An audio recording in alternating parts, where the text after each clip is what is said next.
عمل قبول ہونے کہ ہمارے ایمان ہو، مباہر ہو۔ دوسرا شرط کی یہ ہے کہ ہمیں اخلاص پایا جائے۔ عمل کے قبول ہونے کی دوسری شرط یہ ہے کہ ہمارا اخلاص ہو، جو بھی کام کریں اللہ کے لیے کریں، دکھاوے کے لیے نہیں کریں۔ اگر ہمیں دکھایا پا جاتا ہے، عمل میں خلوص نہیں ہے، قبول نہیں ہے۔ اگر ہم مومن ہیں، ایمان والے ہیں، ایمان لا چکے ہیں، موحد ہیں، شرک سے پاک ہیں، لیکن ہمارے عمل میں اخلاص نہیں ہے تو عمل قبول نہیں ہوگا، عمل قبول نہ ہوگا، ہمارا عمل رائے جائے گا، روا جائے گا۔ مسلم محمد کی حدیث ہے، ان اخوف ما اخاف علیکم الشرک الاصغر کلا مرس الریا۔ اللہ فرماتے ہیں کہ مجھے سب سے زیادہ خوف تم پر اس بات کا ہے کہ تم شرک اصغر میں گزار ہو جاؤ گے۔ کہا گیا شرک اصغر کیا ہے؟ کہا الریا، یہ دکھاوا ہے، دکھاوا شرک اصغر ہے۔ کہا کہ شرک دکھاوا شرک اصغر ہے۔ اگر کوئی حج کو جا رہا ہے، پہلے اعلان کرتا ہے علاقے میں حج کو جا رہا ہوں، اس کے اندر ریا ہو نہ ہو، یہ طے ہے کہ اس عمل سے اسلام کو بھی آئے طے ہے۔ اگر کوئی حج کو جا رہا ہے، علاقے میں اعلان کر رہا ہے، چھوڑ کر رہا ہے، تو دعوتیں کر رہا ہے، کتنا طے شدہ بات ہے، اس اسلام کو بھی آ رہی ہے، دکھاوا آ رہا ہے۔ حقیقی حج یہ ہے کہ جیسے آپ کو ارادہ ہو تو کوئی کر جائے، ہاں جو آس پاس سے ملے نکل گئے، انہیں کہ کوئی علاقے میں اعلان کر رہے ہیں، حج کو جا رہے ہیں، یہ دیا ہے، نماز پڑھ رہے ہیں، اور اگر کوئی آدمی دیکھا کوئی بغل بیٹھا ہوا ہے اور ہم نماز پڑھ رہے ہیں، ہٹ گیا جلدی پڑھ لیا، یہ بھی حقانی ہے، دعا کر رہے ہیں، دعا کر رہے ہیں لوگ سامنے تو آنسو بہا رہے ہیں، نہیں یہ حقانی ہو جاتی ہے۔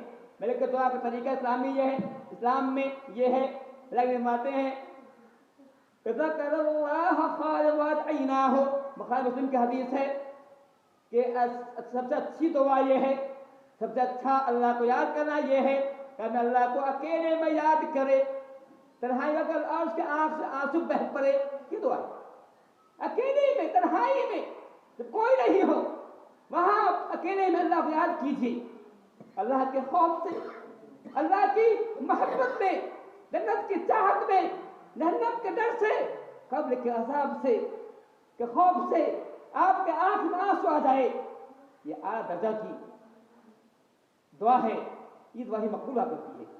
اللہ فرماتے ہیں کہ دعا کے اللہ فرماتے ہیں کہ عمل کے قبول ہونے کی شرط یہ ہے کہ اخلاص پایا جائے۔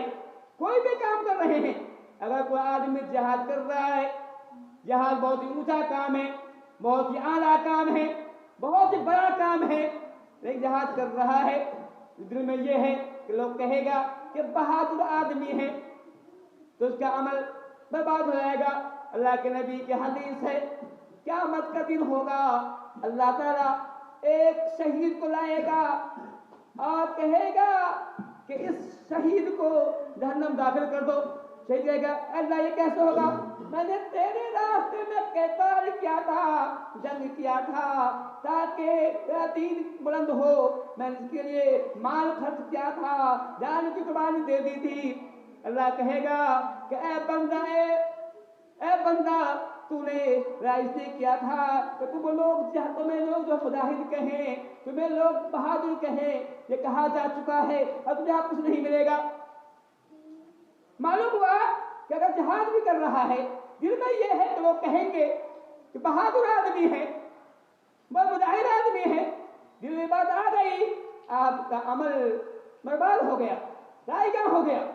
اگر آپ ایمان والے ہیں، اخلاص نہیں پایا گیا، آپ کا عمل قابل قبول نہیں، آپ کا عمل اللہ کے مقبول نہیں ہوگا۔